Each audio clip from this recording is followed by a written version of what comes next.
नमस्कार स्टूडेंट्स, मैं मनोज लांबा आप सभी का स्वागत करता हूं। और इस लेक्चर में हम हरियाणा जीके के कुछ महत्वपूर्ण प्रश्न पढ़ेंगे। लगभग सभी नए प्रश्न हैं। आगामी एग्ज़ाम्स को ध्यान में रखते हुए मैंने इनको तैयार किया है। चलिए इनको शुरू करते हैं। हमारा पहला सवाल है, सर शादीलाल कब से कब तक लाहौर हाई कोर्ट के चीफ जस्टिस रहे थे? तो सर शादीलाल 1920 से 1934 तक लाहौर हाई कोर्ट के चीफ जस्टिस रहे थे। सर शादीलाल का जन्म 1874 में रेवाड़ी में हुआ था और उन्हें 1919 में लाहौर हाई कोर्ट की स्थापना के समय ही इसका जज नियुक्त किया गया और 1920 में इन्हें प्रमोट करके चीफ जस्टिस बना दिया गया और 1934 तक वो लाहौर हाई कोर्ट के चीफ जस्टिस रहे थे। इन्हें 1910 में पंजाब विधान परिषद का सदस्य मनोनीत किया गया था और इन्हें 1934 में जब ये लाहौर हाई कोर्ट के चीफ जस्टिस के पद से रिटायर हुए तो इन्हें प्रिवी काउंसिल का सदस्य बनाया गया जो लंदन में स्थित थी। 1938 में प्रिवी काउंसिल से इन्होंने त्यागपत्र दे दिया था। जो रेवाड़ी का ज़िला अस्पताल है वो सर शादीलाल के नाम पर ही हरियाणा सरकार ने बनाया है, यह आप ध्यान रखें। तो सर शादीलाल को नाइटहुड की उपाधि जो है वो 1921 में दी गई थी। कई बुक्स में गलती से 1909 दिया गया जो गलत है, तो 1921 में इन्हें नाइटहुड की उपाधि दी गई थी। तो ये है हमारा पहला सवाल। अगर आपको ये लेक्चर पसंद आए तो आप इसको शेयर ज़रूर करें ताकि ज़्यादा से ज़्यादा स्टूडेंट्स इस कंटेंट का लाभ उठा पाएँ। और मैंने अपना कोर्स ML एकेडमी ऐप पर लॉन्च कर दिया है जिसमें आपको ज्योग्राफी, हिस्ट्री, इकोनॉमिक्स, साइंस, इनके अलावा हरियाणा जीके के लेक्चर्स भी मिलेंगे। तो उस कोर्स से कैसे आपको जुड़ना है वो मैं इस वीडियो के अंत में आपको बताऊंगा। नेक्स्ट क्वेश्चन है, कुरुक्षेत्र डेवलपमेंट बोर्ड के पहले चेयरमैन कौन थे? तो कुरुक्षेत्र डेवलपमेंट बोर्ड की स्थापना 1 अगस्त 1968 को गुलजारी लाल नंदा के द्वारा की गई थी। तो गुलजारी लाल नंदा जो हैं 2 बार भारत के कार्यवाहक प्रधानमंत्री बन चुके हैं। जब 27 मई 1964 को जवाहरलाल नेहरू का निधन हुआ था तो उस समय उन्हें कार्यवाहक प्रधानमंत्री बनाया गया पहली बार। और जब 11 जनवरी 1966 को श्री लाल बहादुर शास्त्री का उज़्बेकिस्तान की राजधानी ताशकंद में निधन हुआ था तब भी गुलजारी लाल नंदा को ही राष्ट्रपति ने कार्यवाहक प्रधानमंत्री बनाया। गुलजारी लाल नंदा के बारे में एक सवाल एग्ज़ाम में पूछा जाता है कि कौन से ऐसे प्रधानमंत्री रहे हैं जिनके समय भारत का राष्ट्रध्वज झुका ही रहा, तो ये गुलजारी लाल नंदा रहे हैं। गुलजारी लाल नंदा 1951 में योजना आयोग के पहले उपाध्यक्ष बनाए गए थे। और आप ध्यान रखें कि इनके नाम पर कुरुक्षेत्र में एक संग्रहालय है और इन्होंने ही जो 48 कोस की परिक्रमा है जिसमें आपके 5 ज़िले आते हैं, कुरुक्षेत्र, कैथल, जींद, पानीपत और करनाल, तो 48 कोस की जो परिक्रमा है उसके अंतर्गत 5 ज़िले हैं, 134 तीर्थ स्थल हैं। तो उनके रखरखाव तथा उनके विकास के लिए इन्होंने कुरुक्षेत्र डेवलपमेंट बोर्ड की स्थापना करवाई थी 1 अगस्त 1968 को और ये इसके पहले अध्यक्ष भी बने थे। और आप ध्यान रखें कि ये 1967 में और 1971 में कैथल लोकसभा सीट से लोकसभा के सदस्य चुने जा चुके हैं। इन्हें 1977 में भारत रत्न प्रदान किया गया था, ये भी आप ध्यान रखें। तो और इन सारी बातों को आपने जो है क्लियरली ध्यान रखना है। वैसे जो 48 कोस की परिक्रमा का जो क्षेत्र है वो आपका दृशद्वती और सरस्वती नदियों के बीच में पड़ता है। सरस्वती इसका उत्तरी हिस्सा है और दृशद्वती इसका दक्षिणी हिस्सा है, यह आपको ध्यान रखना है। नेक्स्ट है, कौन कुरुक्षेत्र डेवलपमेंट बोर्ड का पदेन चेयरमैन होता है? तो इस समय कुरुक्षेत्र डेवलपमेंट बोर्ड का पदेन चेयरमैन का पद हरियाणा के राज्यपाल को दिया गया है। हरियाणा के राज्यपाल हैं सत्यदेव नारायण आर्य। यानी आज वर्तमान में हमसे अगर एग्जाम में ये सवाल पूछा जाए कि कुरुक्षेत्र डेवलपमेंट बोर्ड का अध्यक्ष कौन है, तो या तो पदों के ऑप्शन मिलेंगे मुख्यमंत्री, राज्यपाल या किसी मिनिस्टर का, या फिर नाम मिलेंगे आपको। तो नाम मिले तो सत्यदेव नारायण आर्य, और अगर पद मिले तो राज्यपाल इसका पदेन चेयरमैन होता है। तो जैसा कि मैंने अभी आपको बताया था, कुरुक्षेत्र डेवलपमेंट बोर्ड की स्थापना गुलजारीलाल नंदा के द्वारा करवाई गई थी 1 अगस्त 1968 को। और ये बोर्ड मुख्य तौर पर जो 48 कोस की परिक्रमा के अंतर्गत 134 तीर्थ स्थल हैं उनके रखरखाव और विकास के लिए बनाया गया था। 48 कोस की परिक्रमा जैसा कि मैंने बताया 5 जिलों में विस्तृत है, जिसमें कुरुक्षेत्र, कैथल, करनाल, जींद और पानीपत हैं। तो ये आपको ध्यान रखना है। कुरुक्षेत्र डेवलपमेंट बोर्ड के उपाध्यक्ष की बात करें यानी डिप्टी चेयरमैन की बात करें तो मुख्यमंत्री इसके पदेन उपाध्यक्ष होते हैं, ये आपको याद रखना है। नेक्स्ट है, भारत निर्माण नामक साप्ताहिक समाचार पत्र किसने शुरू किया था? तो ये लाला चंद्र भान गुप्ता ने शुरू किया था, जिनका जन्म झज्जर के खैरपुर गांव में हुआ था। ये गांव पहले रोहतक डिस्ट्रिक्ट में था, क्योंकि झज्जर अलग ज़िला बनाया गया था रोहतक से अलग करके, इसलिए कई गांव आप बुक में पढ़ेंगे जो वर्तमान में झज्जर में हैं, लेकिन बुक्स में उन्हें रोहतक में दर्शाया जाता है। लेकिन आपने बिल्कुल क्लियर ध्यान रखना है कि वर्तमान जो बातें हैं वही आप ध्यान रखें, न कि पुरानी बातें। तो ये आप ध्यान रखें कि जो भारत निर्माण साप्ताहिक समाचार पत्र है ये लाला चंद्र भान गुप्ता ने स्थापित किया था, शुरू किया था। हरियाणा के किस व्यक्ति को जूट किंग कहते हैं? तो जूट एक प्राकृतिक रेशा है जो भारत में मुख्य रूप से असम, पश्चिम बंगाल और ओडिशा में पैदा किया जाता है। तो हरियाणा के एक व्यक्ति हुए हैं सेठ चौधरी छाजूराम लांबा, और इन्हें सर की उपाधि दी गई थी 1931 में अंग्रेज़ों के द्वारा। और इनका जन्म हरियाणा में भिवानी जिले के बवानीखेड़ा के पास अलकपुरा गांव में हुआ। अलकपुरा के बारे में मैं आपको बता दूं कि अलकपुरा में लड़कियों की फुटबॉल टीम काफ़ी प्रसिद्ध है, जिसके कारण इसे हरियाणा का मिनी ब्राज़ील कहा जाता है, अलकपुरा गांव को। और अगर हम सेठ छाजूराम लांबा की बात करें तो इन्होंने भगत सिंह की काफ़ी मदद की थी। ऐसा बताया जाता है कि भगत सिंह जो हैं वो लाहौर से भागकर इनकी कोठी में कलकत्ता के अंदर जो है ठहरे थे। तो कलकत्ता में ये रहते थे और जूट का व्यापार ये करते थे, इसीलिए इन्हें हरियाणा का जूट किंग कहते हैं। इन्हें जाटों का दानवीर भामाशाह भी कहा जाता है, ये आप याद रखें। नेक्स्ट है, सुषमा स्वराज दिल्ली की पहली महिला मुख्यमंत्री किस वर्ष बनी थी? तो सुषमा स्वराज दिल्ली की पहली महिला मुख्यमंत्री 1998 में बनी थी। ओवरऑल ये 5वीं चीफ मिनिस्टर थी दिल्ली की, लेकिन महिलाओं की बात करें तो ये पहली महिला मुख्यमंत्री थी दिल्ली की। सुषमा स्वराज काफ़ी प्रसिद्ध राजनेता रही हैं। 2019 में इनका निधन हो गया और इनका जन्म अंबाला कैंट में हुआ था 1952 में। अंबाला के बस स्टैंड का नाम भी इन्हीं के नाम पर है। इन्होंने पंजाब विश्वविद्यालय से वकालत की थी और इनका रिकॉर्ड है हरियाणा में कि मात्र 25 वर्ष की आयु में 1977 में चौधरी देवीलाल की सरकार में इन्हें कैबिनेट मंत्री बनाया गया था। तो हरियाणा के इतिहास में सबसे कम आयु में कैबिनेट मंत्री बनने वाली अगर व्यक्ति की बात करें पुरुष महिला दोनों में तो सुषमा स्वराज ही ऐसी हैं, ये आप ध्यान रखेंगे।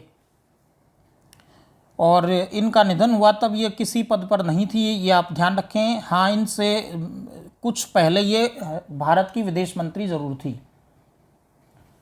हरियाणा के गठन से पहले चुनी गई पहली महिला विधायक, तो हरियाणा से अगर हरियाणा के इतिहास की बात करें तो पहली महिला विधायक रही हैं चंद्रावती, जो 1954 में विधायक चुनी गई थी। तो चंद्रावती की बात करें तो इनका जन्म चरखी दादरी जिले के डालावास गांव में 1928 में हुआ था और ये हरियाणा में पहली महिला लोकसभा सांसद भी हैं। इन्हें 1977 में चौधरी बंसीलाल के विरुद्ध भिवानी सीट से सांसद चुना गया था। तो ये पहली महिला विधायक के साथ साथ पहली महिला लोकसभा सदस्य भी हैं हरियाणा की। इन्हें 1990 में पौंडीचेरी का उपराज्यपाल नियुक्त किया गया, जिसमें ये 1991 तक वहाँ की उपराज्यपाल रही थी। चंद्रावती, इनका निधन हो गया है। जादूगर शंकर सम्राट का जन्म कहाँ हुआ? तो इनका जन्म एलनाबाद सिरसा में हुआ। तो सिरसा में एक स्थान है एलनाबाद, वहाँ जादूगर शंकर सम्राट का जन्म हुआ। इनका असली नाम शिव कुमार मोदी है। और अगर एलनाबाद की बात करें तो इस समय ये इसलिए चर्चा में है क्योंकि यहाँ के विधायक चौधरी अभय सिंह चौटाला ने किसान विरोधी कानूनों के खिलाफ अपने पद से इस्तीफा दे दिया और अब यहाँ पर निर्वाचन आयोग उपचुनाव करवाएगा। तो उपचुनाव होगा एलनाबाद के अंदर, ये आपको याद रखना है। नेक्स्ट है, इंडियन एक्सप्रेस के एडिटर इन चीफ रहे देश के प्रख्यात पत्रकार शेखर गुप्ता का जन्म कहाँ हुआ था? तो इनका जन्म पलवल में हुआ था। तो काफ़ी अच्छा सवाल है। शेखर गुप्ता बहुत अच्छे जर्नलिस्ट हैं भारत के और काफ़ी ऐसी खबरें ये ढूंढ कर लाते हैं जिनको अक्सर न्यूज़पेपर्स जो हैं वो छापते नहीं हैं या उन तक उनकी पहुंच नहीं होती है। तो ये एडिटर इन चीफ रहे थे इंडियन एक्सप्रेस के शेखर गुप्ता। इनका जन्म हुआ पलवल में, ये आप ध्यान रखें। तो अगर आपको ये लेक्चर पसंद आ रहा है तो आप इसको शेयर ज़रूर करें, व्हाट्सएप ग्रुप्स में शेयर करें, फेसबुक ग्रुप्स में शेयर करें, ज़्यादा से ज़्यादा व्यूज़ इसके हों ताकि ज़्यादा से ज़्यादा स्टूडेंट्स को इसका लाभ मिले, और इसे लाइक भी करें। इसके बाद है, संतोष यादव ने कौन से 2 लगातार वर्षों में माउंट एवरेस्ट की चढ़ाई की? तो संतोष यादव विश्व की पहली महिला हैं जिन्होंने 2 बार माउंट एवरेस्ट की चढ़ाई की। तो विश्व की पहली महिला हैं, ये आप याद रखें। तो इन्होंने 1992 और 1993 में माउंट एवरेस्ट की चढ़ाई की। ये रेवाड़ी के जोनियावास गांव से हैं और ITBP यानी इंडो तिब्बतन बॉर्डर पुलिस की अधिकारी हैं। और आप ये ध्यान रखें कि माउंट एवरेस्ट की ऊंचाई को रिवाइज कर दिया गया है। पहले इसकी ऊंचाई थी 8,848 मीटर और अब इसकी ऊंचाई थोड़ी सी बढ़ी हुई बताई गई है, जो कि 8,848.86 मीटर है। माउंट एवरेस्ट नेपाल में स्थित है, चीन और नेपाल के बॉर्डर पर। इसे नेपाल में सागर माथा कहा जाता है। ये हिमालय पर्वत की सबसे ऊंची चोटी है और विश्व की भी सबसे ऊंची चोटी है। नेक्स्ट है, विद्या प्रचारिणी सभा के संस्थापक। तो लाला हरदेव सहाय ने विद्या प्रचारिणी सभा पंडित नेकीराम शर्मा के साथ मिलकर शुरू की थी 1923 में। तो इसका ईयर भी आप ध्यान रखिए, 1923 में विद्या प्रचारिणी सभा की स्थापना करी थी पंडित नेकीराम शर्मा के साथ मिलकर लाला हरदेव सहाय, जिनका जन्म हिसार के सातरोड में हुआ था। सातरोड में आर्मी की कैंट भी है, ये भी आपको पता होना चाहिए। नेक्स्ट है, कल्पना चावला ने किस वर्ष पहली बार अंतरिक्ष की यात्रा की? तो कल्पना चावला ने कोलंबिया अंतरिक्ष यान से 1997 में पहली बार अंतरिक्ष की यात्रा की थी और दूसरी बार इन्होंने अंतरिक्ष की यात्रा की थी 2003 में। लेकिन 1 फरवरी 2003 को जब कोलंबिया अंतरिक्ष यान वापस पृथ्वी पर लौट रहा था तो इसके लैंडिंग के 16 मिनट पहले हादसा हो गया और उसमें जितने भी क्रू मेंबर्स थे सभी मारे गए, जिनमें कल्पना चावला भी थी। तो कल्पना चावला की मृत्यु 1 फरवरी 2003 को कोलंबिया शटल में हुई थी। कल्पना चावला के बारे में हरियाणा से रिलेटेड जो सवाल हैं उनको हम एक बार डिस्कस कर लेते हैं। तो कल्पना चावला प्लेनेटोरियम यानी कल्पना चावला तारामंडल कुरुक्षेत्र के ज्योतिसर सरोवर पर है। कल्पना चावला के नाम पर करनाल के मेडिकल कॉलेज का नाम रखा गया है। हालांकि करनाल के कुटेल में कल्पना चावला मेडिकल यूनिवर्सिटी भी बनी है, लेकिन अब इसका नाम पंडित दीनदयाल उपाध्याय के नाम पर कर दिया गया है। तो कल्पना चावला मेडिकल कॉलेज का नाम वही है, लेकिन जो स्वास्थ्य यूनिवर्सिटी है उसका नाम अब पंडित दीनदयाल उपाध्याय के नाम पर कर दिया गया है। हरियाणा सरकार ने कल्पना चावला के नाम पर एक सोलर अवार्ड स्थापित किया है। ये सोलर अवार्ड सबसे पहले दिल्ली IIT के डॉक्टर भीम सिंह और UAE की आयशा अलनौमी को दिया गया है। वैसे आप ध्यान रखें, ये अवार्ड हरियाणा सरकार ने इंटरनेशनल सोलर अलायंस के नियमों के तहत बनाया है इंटरनेशनल सोलर अलायंस का मुख्यालय गुरुग्राम में है। कल्पना चावला की जन्म तिथि के बारे में थोड़ा सा विवाद है। इनका वास्तविक जन्म तिथि 17 मार्च 1962 है, लेकिन जब इनको स्कूल में एडमिशन दिलाया गया तो इनकी उम्र छोटी थी, इसलिए इनकी उम्र को बड़ा दिखाने के लिए इनकी date of birth on record 1 जुलाई 1961 है। ये आप ध्यान रखें। कल्पना चावला 1995 में नासा में ज्वाइन हुई थी। नासा अमेरिका की अंतरिक्ष एजेंसी हैं और जब ये अंतरिक्ष गई थी तब इनके पास अमेरिका की ही नागरिकता थी। ब्रिगेडियर होशियार सिंह को परमवीर चक्र कब प्रदान किया गया? तो ये ब्रिगेडियर होशियार सिंह दहिया की बात हो रही है, जिनका जन्म सोनीपत के सिसाना गांव में हुआ था। तो इन्हें परमवीर चक्र गणतंत्र दिवस 1972 का जो गणतंत्र दिवस था यानी 26 जनवरी 1972 को प्रदान किया गया था। इन्होंने पाकिस्तान के साथ जो दिसंबर 1971 की लड़ाई हुई थी उसमें वीरतापूर्ण प्रदर्शन किया था, जिसके लिए इन्हें परमवीर चक्र प्रदान किया गया। ये हरियाणा के एकमात्र परमवीर चक्र विजेता हैं, ये आप ध्यान रखें। और आप एक और बात ध्यान रखें, एक ब्रिगेडियर होशियार सिंह राठी भी हुए हैं। तो ब्रिगेडियर होशियार सिंह राठी बहादुरगढ़ के थे। बहादुरगढ़ के मेट्रो का नाम भी इन्हीं के नाम पर है। इन्होंने 1962 के चीन युद्ध के साथ जो थी वीरता दर्शाई थी। तो ब्रिगेडियर होशियार सिंह दहिया परमवीर चक्र विजेता हैं, सोनीपत के सिसाना के हैं। और ब्रिगेडियर होशियार सिंह राठी जो हैं वो बहादुरगढ़ के हैं। वैसे भी आप ध्यान रख सकते हैं कि बहादुरगढ़ को राठी जाटों ने बसाया था। नेक्स्ट है, मानुषी छिल्लर ने किस वर्ष मिस वर्ल्ड खिताब जीता? तो मानुषी छिल्लर ने 2017 में मिस वर्ल्ड खिताब जीता। ये प्रतियोगिता चीन में आयोजित की गई थी। इनका जन्म बहादुरगढ़ के बामडोली गांव में हुआ है। तो मानुषी छिल्लर ने प्रोजेक्ट शक्ति शुरू किया है मासिक धर्म स्वच्छता के प्रति अवेयरनेस के लिए।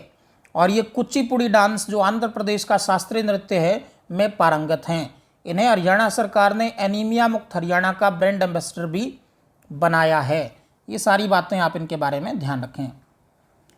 नेक्स्ट है, मानुषी छिल्लर की पहली बॉलीवुड फिल्म कौन सी होगी? तो ये होगी पृथ्वीराज, जो कोविड-19 के कारण रिलीज नहीं हो पा रही है। तो मानुषी छिल्लर की पहली बॉलीवुड फिल्म यानी इनका जो डेब्यू फिल्म है वो पृथ्वीराज होगी। ये आप ध्यान रखें। मानुषी छिल्लर ने अपनी डॉक्टरी की पढ़ाई को बीच में छोड़ दिया। ये भगत फूल सिंह महिला विश्वविद्यालय जो सोनीपत के खानपुर कला में है वहाँ से MBBS कर रही थी, लेकिन इनकी अटेंडेंस शॉर्ट होने के कारण इन्होंने अपना कोर्स बीच में छोड़ दिया। बाबा रामदेव के बचपन का नाम? तो इनका बचपन का नाम रामकिशन। तो बाबा रामदेव का जन्म 25 दिसंबर 1965 को महेंद्रगढ़ के सैद अलीपुर गांव के अंदर हुआ था। तो महेंद्रगढ़ के सैद अलीपुर गांव के अंदर बाबा रामदेव का जन्म हुआ था। बाबा रामदेव हरियाणा के योगा के ब्रांड एम्बेसडर हैं और इनके गुरु का नाम है आचार्य बलदेव, जो रोहतक के थे। इन्होंने 2006 में आचार्य बालकृष्ण के साथ मिलकर पतंजलि योगपीठ ट्रस्ट की स्थापना हरिद्वार उत्तराखंड में की थी। ये आप ध्यान रखें। नेक्स्ट है, बल्लभगढ़ की जाट रियासत के संस्थापक? तो राजा गोपाल सिंह बल्लभगढ़ की जाट रियासत के संस्थापक थे। वैसे कई बार राजा बलराम का नाम भी बल्लभगढ़ की जाट रियासत के संस्थापक के रूप में आता है, लेकिन वो गलत है। बल्लभगढ़ की जाट रियासत के संस्थापक थे गोपाल सिंह। और बल्लभगढ़ में जो राजा नाहर सिंह पैलेस है उसे बनवाया था राजा बलराम ने। बल्लभगढ़ का नाम बलरामगढ़ किया गया राजा बलराम के नाम पर, ये भी आप ध्यान रखें। और जो राजा नाहर सिंह पैलेस है वहाँ पर हरियाणा पर्यटन निगम कार्तिक महोत्सव आयोजित करता है। और राजा नाहर सिंह जो थे इन्होंने 1857 की क्रांति में बल्लभगढ़ का नेतृत्व किया और इन्हें लाल किले के सामने फांसी दे दी गई थी। नेक्स्ट है, क्रिकेटर यजुवेंद्र चहल ने कौन सा लाइफस्टाइल ब्रांड शुरू किया है? तो इन्होंने चेकमेट नाम का लाइफस्टाइल ब्रांड शुरू किया है। अब आप सोचेंगे कि क्रिकेटर होने के बावजूद इन्होंने शतरंज का शब्द क्यों लिया अपने लाइफस्टाइल ब्रांड का नाम रखने के लिए। तो मैं आपको बता दूं कि ये क्रिकेट से पहले जो है शतरंज का खेल ही खेलते थे। तो शतरंज में इन्होंने युवा वर्ग के अंदर भारत का प्रतिनिधित्व भी किया हुआ है और ये जींद के हैं। यजुवेंद्र चहल जींद के हैं, ध्यान रखें। पूर्व आर्मी चीफ दलबीर सिंह सुहाग किस देश में भारत के उच्चायुक्त हैं? तो ये सेशेल्स में सेशेल्स नाम काफ़ी कम आपने सुना होगा। छोटा सा देश है, एक द्वीपीय देश है, टापू सा है, हिंद महासागर में, अफ्रीकी महाद्वीप के अंतर्गत आता है। इसकी राजधानी विक्टोरिया, मुद्रा रुपया है। तो सेशेल्स के उच्चायुक्त हैं भारत के जो हैं दलबीर सिंह सुहाग, जिनका जन्म झज्जर के बिसन गांव में हुआ। ये 2014 से 2016 के बीच आर्मी के 26वें जनरल रहे थे। नेक्स्ट है, मुल्तान का सुल्तान किसे कहते हैं? तो वीरेंद्र सहवाग, पूर्व क्रिकेटर को मुल्तान का सुल्तान इसलिए कहा जाता है क्योंकि इन्होंने 309 रन की पारी मुल्तान जो पाकिस्तान में है के टेस्ट मैच में खेली थी। इन्होंने 2 बार 300 का आंकड़ा पार किया, एक बार 319 और एक बार 309 रन इन्होंने बनाए हैं। इन्हें नजफगढ़ का नवाब भी कहते हैं। इनका गांव है झज्जर के अंदर छुडानी, झज्जर में इनका इंटरनेशनल स्कूल भी है, ये आप ध्यान रखें जो है। इसके बाद है पद्म श्री सेठ किशन दास किस जिले के हैं? तो ये रोहतक जिले के हैं पद्म श्री सेठ किशन दास। तो समाज सेवी व्यक्ति थे ये, राजनेता भी रहे, मंत्री भी रहे। अब मैं आपको बता देता हूँ कि ML एकेडमी ऐप ने कोर्स लॉन्च किया है जो केवल 799 रुपये में उपलब्ध है 20 जून 2021 तक। इसके बाद फीस बढ़ा दी जाएगी। इसमें आपको मैंने बताया कि कंप्लीट जीके, हरियाणा जीके के साथ, हरियाणा करंट अफेयर्स के साथ आपको उपलब्ध होगी। और इससे जुड़ने के लिए आप ML एकेडमी का ऐप डाउनलोड करें गूगल प्ले स्टोर से। उसे डाउनलोड करने का लिंक इसी वीडियो के डिस्क्रिप्शन में मैंने दे दिया है। ऐप डाउनलोड करने के बाद आप उसमें रजिस्ट्रेशन कर लें, जिसमें आपको 3 डिटेल्स देनी होती हैं, आपका नाम, मोबाइल नंबर और मेल ID। उसके बाद जब आप ऐप को ओपन करेंगे तो कुछ ऐसा इंटरफेस आपको दिखाई देगा। और जब आपको ये दिखाई दे तो उसमें आप स्टोर पर क्लिक करें। स्टोर के ऑप्शन पर क्लिक करने के बाद आपको ये इंटरफेस दिखाई देगा। उसके बाद आप इस GK GS 5000 plus questions by Manoj Lamba, इस पर क्लिक करें। इस पर क्लिक करने के बाद आपको ऐसा इंटरफेस दिखेगा और फिर आप बाय नाउ पर क्लिक करें। बाय नाउ पर क्लिक करने के बाद आपको स्टेट सेलेक्ट करने का ऑप्शन आएगा, तो आप इस पर क्लिक करके अपना स्टेट सेलेक्ट कर लें। आप जिस भी स्टेट से हैं, मान लीजिए हरियाणा से हैं, दिल्ली से हैं, तो आप स्टेट सेलेक्ट कर लें। और स्टेट सेलेक्ट करने के बाद आप जो हैं प्रोसीड टू पेमेंट पर क्लिक कर दें। तो प्रोसीड टू पेमेंट पर क्लिक करने के बाद आपको वेरियस पेमेंट्स ऑप्शन मिलेंगे। आप इसमें UPI किसी भी वॉलेट के थ्रू कोई भी कार्ड यूज़ करके 799 रुपये की पेमेंट करके कोर्स को परचेज़ कर सकते हैं। तो वैल्यू फॉर मनी कोर्स है ये। अगर आपने सिलेक्शन लेना है किसी भी वनडे एग्ज़ाम के अंदर GK में अच्छे से अच्छे स्कोर करने के लिए, आप कोर्स से जुड़ सकते हैं। आप सभी का बहुत बहुत धन्यवाद। जय हिंद, जय भारत।